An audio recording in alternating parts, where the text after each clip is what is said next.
Jangan lupa subscribe YouTube channel Metro TV News dan jangan lupa nyalakan notifikasinya. Pemirsa, jelang peringatan Hari Kemerdekaan Republik Indonesia ke-77, optimisme dan harapan besar masyarakat agar pemerintah bisa tuntas memberantas mafia tanah atau perampasan tanah yang nyatanya masih terjadi hingga saat ini.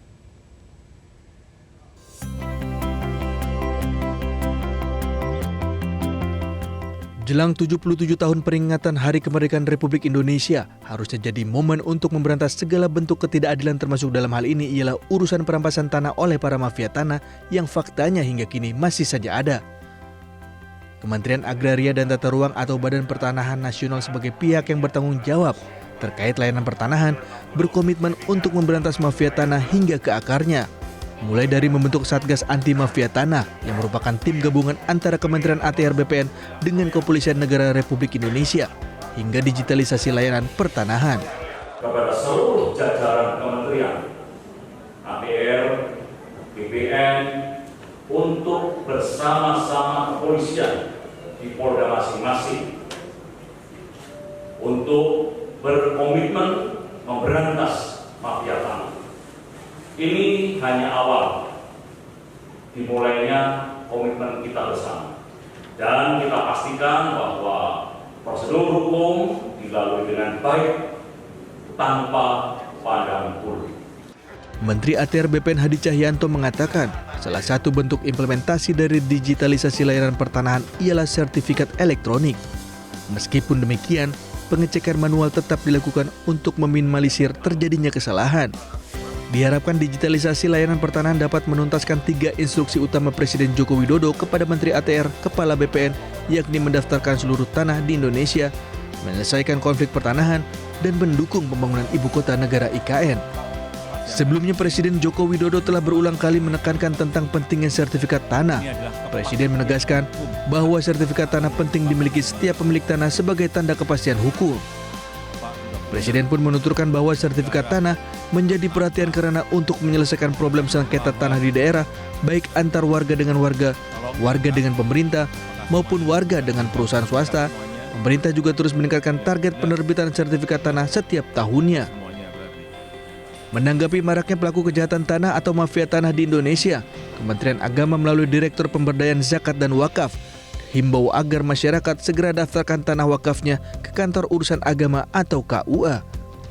Masyarakat yang ingin mewakafkan tanahnya wajib memiliki akta ikrar wakaf.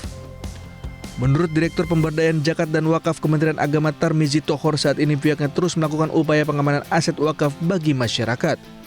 Di seluruh pelosok Indonesia terdapat 56.000 hektar tanah wakaf yang tersebar di 400.000 lokasi, dan dari data tersebut 71.000 tanah wakaf masih belum memiliki sertifikat. Nah, ini pengamanan aset sangat penting sekali.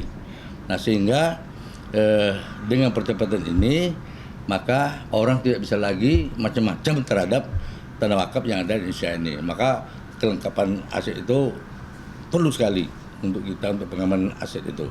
Karena masih banyak tanah wakaf ini sebutan tanah wakaf tapi akta ikrar wakaf di KUA nggak ada, apalagi dari BPN. Nah, ini sebutan aja. Dan satu saat ini akan cepat hilang ini. Diganggu gugat oleh keluarga, apa sekali hilang tanah wakaf ini. Makanya kemanapun kita tidak akan bisa mempertahankan kalau tidak ada bukti otentik ya pengamanan aset wakaf ini.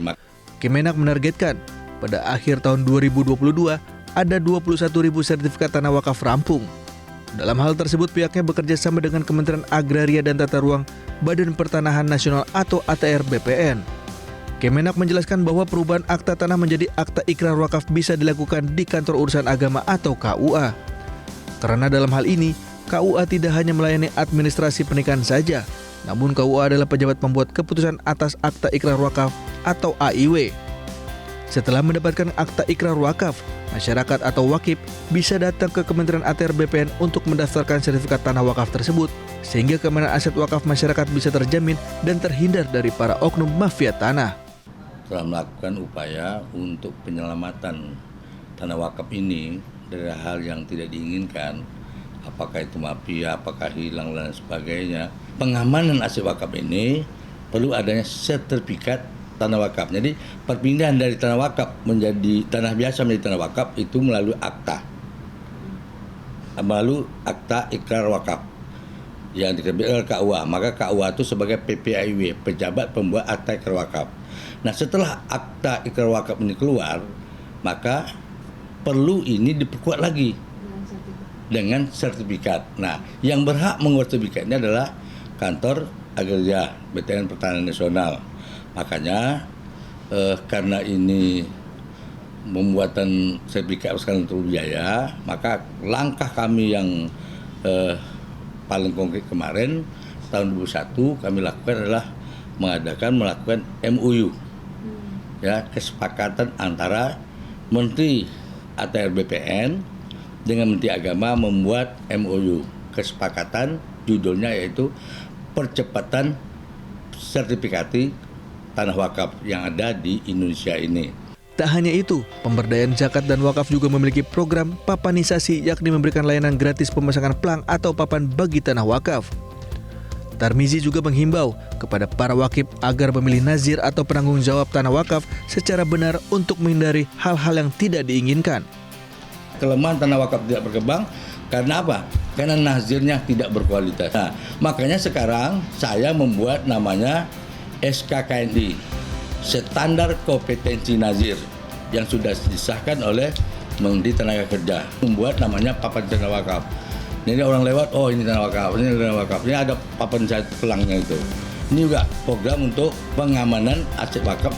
Amanat pembukaan Undang-Undang Dasar 1945 jelas dinyatakan bahwa penjajahan harus dihapuskan karena tidak sesuai dengan pri kemanusiaan dan pri keadilan, dan perampasan tanah adalah bentuk penjajahan yang nyata dan terjadi hingga kini. Maka harapan besar dan optimisme jelang peringatan Hari Kemerdekaan Republik Indonesia yang ke-77 harus benar-benar bisa mewujudkannya.